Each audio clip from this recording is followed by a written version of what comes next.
Yang saya tanyakan,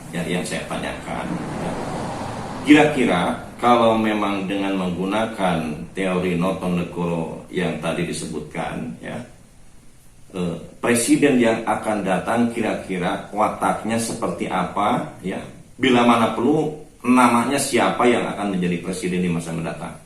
Kalau menurut saya, ini pendapat pribadi pendapat pribadi gitu.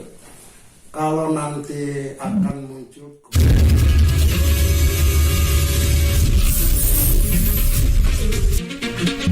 Jejak leluhur mempersembahkan seputar sejarah, kajian ilmu para leluhur, spiritual dan filsafat. Update video terbaru dengan tekan tombol subscribe, like, dan share, serta sertakan lonceng notifikasinya agar tidak ketinggalan video terbaru. Selamat menikmati.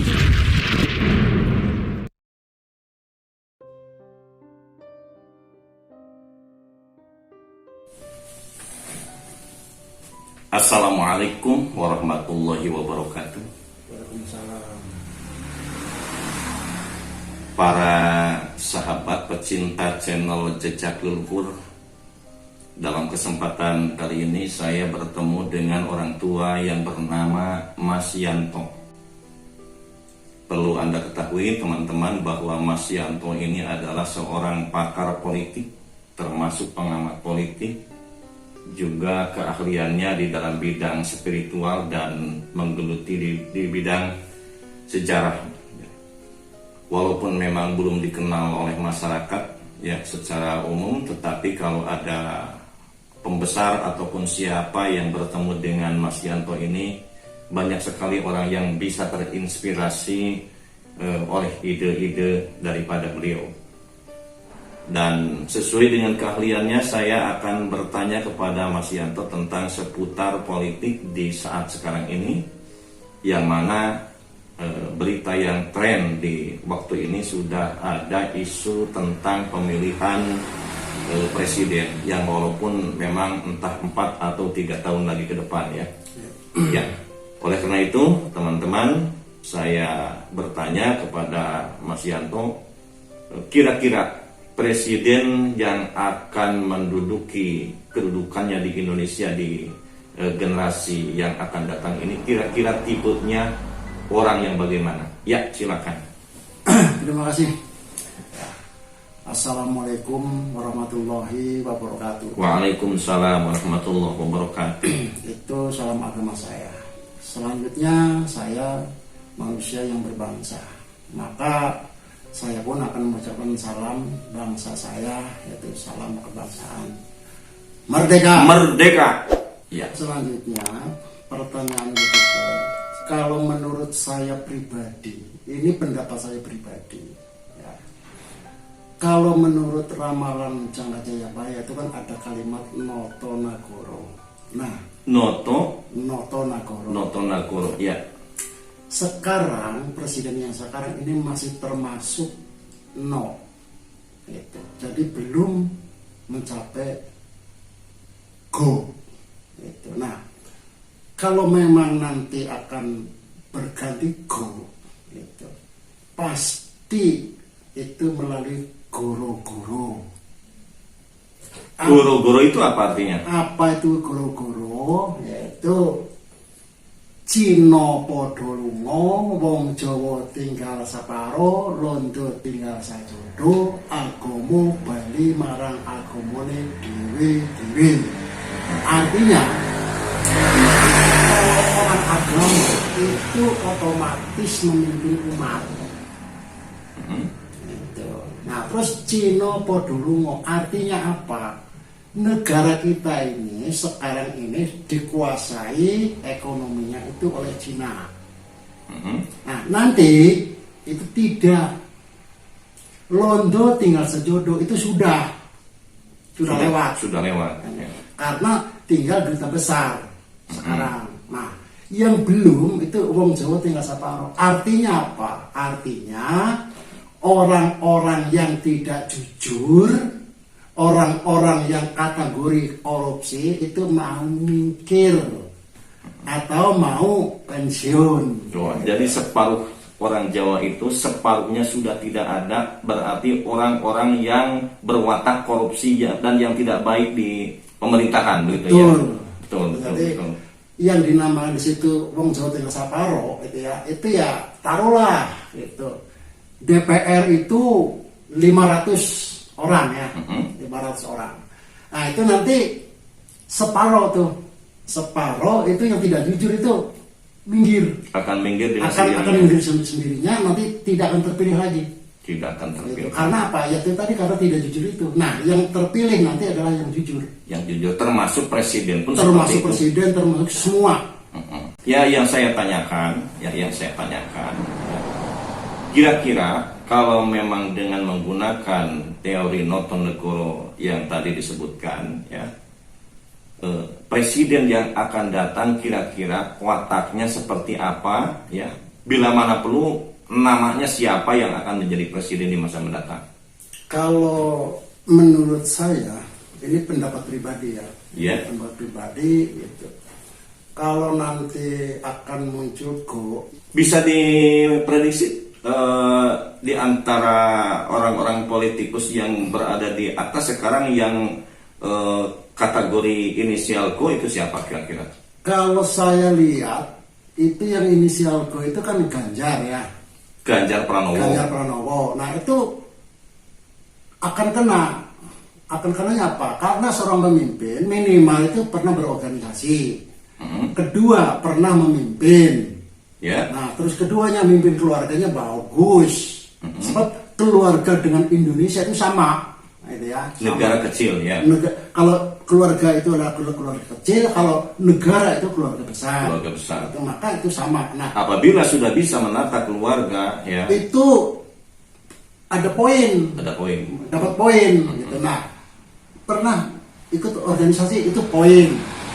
Nah, itu pernah memimpin satu RT atau RW itu poin lagi. Gitu. Itu value lah istilahnya itu ya. Nah. Jadi seseorang yang akan menjadi pemimpin itu bisa disimpulkan baik dari mulai tingkat desa, kemudian jadi ketua dewan, jadi bupati, termasuk jadi gubernur, tetap harus ada fase yang dilalui, yaitu aktif di dalam bidang organisasi.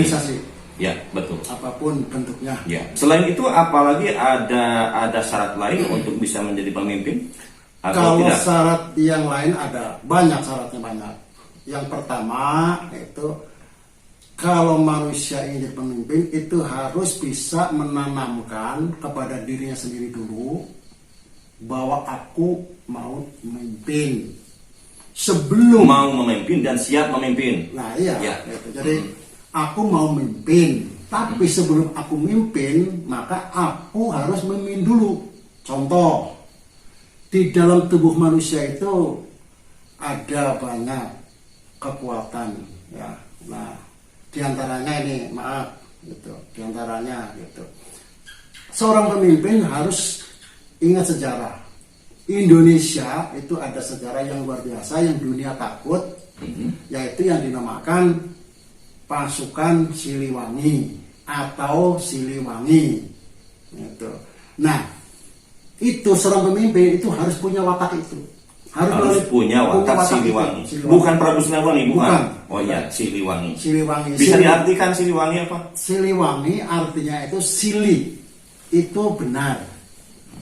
Nah, wangi itu maka sili wangi. Kalau sili ya wangi itu. Ya. Nah, sili itu benar. Itu. Nah, wangi itu jelas. Benar itu pasti wangi. Ya. Jelek pun wangi.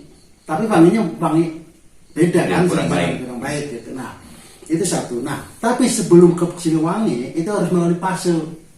Ada 3 fase. Yaitu pertama harus saling asah. Bagaimana caranya saling asah?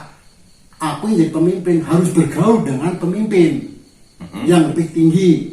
Contoh, aku yang jadi gubernur, kita harus bergaul dengan gubernur minimal. Kita jadi bupati.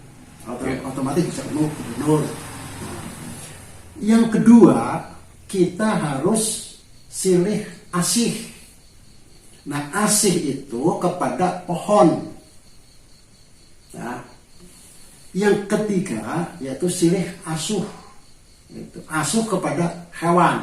Oh, jadi seseorang yang akan menjadi pemimpin itu bukan hanya dipilih oleh manusia yang hidup kalau begitu? Tidak. Jadi tadi itu termasuk para leluhur juga memilih binatang, memilih, kemudian pohon-pohonan juga memilih. memilih. Itu yang dinamakan alam semesta. Jadi tidak cukup hanya dengan pinter otaknya ya? Wah, enggak. Saya kira orang yang menjadi pemimpin itu karena memang sudah punya gelar doktor, profesor, ya. Kemudian segala pemahaman tentang dunia politik juga segala keilmuan ada di sini, bukan ya? Tidak. Itu kalau saya tidak itu. Yang jelas kalau seorang pemimpin ya yang ngerti. Yang mengerti. Jadi kalau orang ngerti itu tidak ada yang bisa mengalahkan. Tapi kalau orang pintar bisa menderin dan bisa dipinterin. Gitu. Maka orang mengerti itu tidak akan ada musuhnya. Ya, jadi proses mengerti itu kan mungkin dengan pendidikan, dengan pengalaman, dengan rasa pedih juga telah dialami ya. Tentu saja harus dialami dengan fase-fase seperti itu ya. Ya tadi yang kalau orang ingin ngerti. Tetapi begini, mohon maaf ya saya memotong. Terkadang memang ada orang yang sudah ada kategori dukungan dari leluhur, dari binatang, kemudian dari pepohonan, gitu, apalagi dukungan dari manusia yang hidup sehingga terjadilah pemimpin. Ya. Tetapi kenapa di akhir-akhir kepemimpinan, ya, ini bukan hanya sejarah Indonesia, di seluruh dunia pun banyak sekali pemimpin yang ternyata di akhir hayatnya itu kurang baik kategorinya. Ya. Jadi bisa terbongkar tentang kesalahannya. Itu kenapa bisa terjadi seperti itu? Kalau menurut analisa saya, orang-orang yang seperti itu terlalu ambisinya, gitu, atau idealisnya. Oh, walaupun memang sudah ada dukungan dari alam, kalau pribadinya kurang baik tetap Jadi istilahnya akan jatuh ya. Seolah-olah melebihi alam. Gitu. Semua yang berlebihan itu kan kurang baik. Semua, gitu ya. Jadi contohlah sekarang Bung Karno, ya. Bung Karno karena dia tuh idealis sekali, itu ingin mempersatukan 3 komponen. Nasakom itu ya? Nasakom, nasionalis, dan humanis. Nah, saking menggebu-gebunya maka dia tuh terpeleset lah, istilahnya gitu. Itu Karena terlalu idealis. Ya, kalau demikian, ini saya akan membicarakan tentang presiden yang akan datang, ya. Itu kan teorinya tadi bisa diprediksi enggak ya? Bisa diramalkan. Selain daripada nama Go itu sosok tubuhnya bagaimana kira-kira? Kalau saya, pengamatan saya selama ini ada 2 huruf.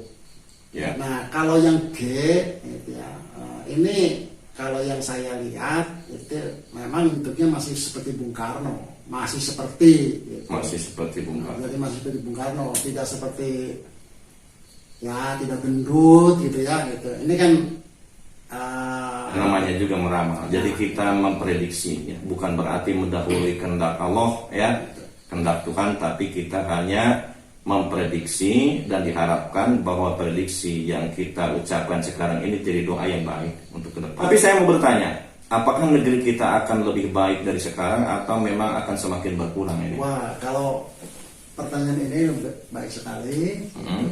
Yang saya lihat negara Indonesia itu semakin kesini itu semakin baik. Akan semakin baik. Ya. Malah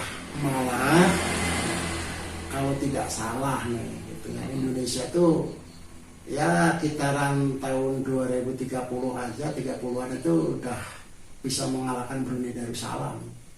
Jadi nanti masyarakat Indonesia itu sudah bisa, pengangguran itu sudah bisa dikasih makan gitu. Oh, amin. Yeah. Jadi ibaratnya udah dikasih gaji lah, gitu. Udah dikasih gaji itu sekitar tahun 30-an gitu. Malah bisa-bisa ya mungkin sebelum 30 gitu. Itu yang saya lihat Indonesia akan menjadi sorotan dunia Itu ya, jadi barometer. Oh, barometer. Itu barometer dunia. Jadi semua dunia itu miblatnya itu ke sini, yaitu ke Pancasila. Itu karena apa? Karena Indonesia merdeka itu hanya satu-satunya negara yang merdeka dengan undang-undangnya, dengan falsafahnya, dengan ideologinya. Itu Pancasila itu hanya satu, hanya Indonesia. Maka nanti Indonesia akan memimpin dunia. Ingat di dalam semboyannya Bhinneka Tunggal Ika, satu bangsa Indonesia. Itulah yang akan terjadi. Jadi sebagaimana yang diucapkan dalam Sumpah Pemuda itu akan terlaksana. Ya. Gitu. Ya, teman-teman, rupanya pembicaraan saya dengan Mas Yanto pada kesempatan kali ini sudah bisa disimpulkan bahwa seseorang yang akan menjadi pemimpin itu ternyata dukungannya bukan hanya dari faktor manusia, ya, tetapi faktor alam juga, leluhur yang telah lalu juga itu sama bisa mendukung kemenangan seseorang yang akan menjadi pemimpin, termasuk presiden. Betul. Yang kedua, teman-teman sekalian, kita berdoa, ya, semoga presiden yang akan datang di negeri kita adalah lebih baik daripada presiden yang sekarang. Tentang nama atau postur daripada tubuh yang telah diprediksi oleh Mas Yanto, mudah-mudahan saja terlaksana dengan isinya bisa memimpin rakyat, bisa memimpin negara dan memimpin bangsa. Jadi dua ya yang kita pimpin. Ya. Rupanya teman-teman sekalian, pesan terakhir di sesi ini saya persilakan kepada Mas Yanto untuk berpesan kepada rakyat Indonesia termasuk seluruh pemimpin yang ada di Indonesia. Silakan. Terima kasih. Saudara-saudara sebangsa setanah air. Saya sebagai masyarakat biasa yang sedang belajar tentang dunia spiritual, saya menekankan kepada saudara-saudara 3 hal. Yang pertama, jangan bohong. Yang kedua, jujur. Dan yang ketiga adalah jangan dendam atau jangan sombong. Itulah yang akan terpakai oleh alam yang akan datang. Untuk itu watak sebagai generasi muda. Itu ke dalam. Nah, keluar bikinlah value. Apa itu value? Kejujuran itu value. Bisa ngojek itu value, bisa tani itu value, bisa dagang, bisa ini, ciptakan, yaitu keahliannya kerjakan dengan senang hati. Dan maaf, coba supaya kamu akan tersenyum di hari kelak, maka kamu bangun tidur, kamu berusaha tersenyum. Filosofi yang luar biasa. Sekian, terima kasih. Saya mau pantun nih. Boleh. Pantun gitu. Kekasih, kesepian, sekian, terima kasih. Oh iya, sudah saya dengarkan. Ya, sama-sama ya. Teman-teman, rupanya pertemuan kali ini dicukupkan sekian. Saya dari tim Jejak Leluhur mengucapkan terima kasih. Billahi taufiq wal hidayah. Wassalamualaikum warahmatullahi wabarakatuh. Merdeka. Merdeka.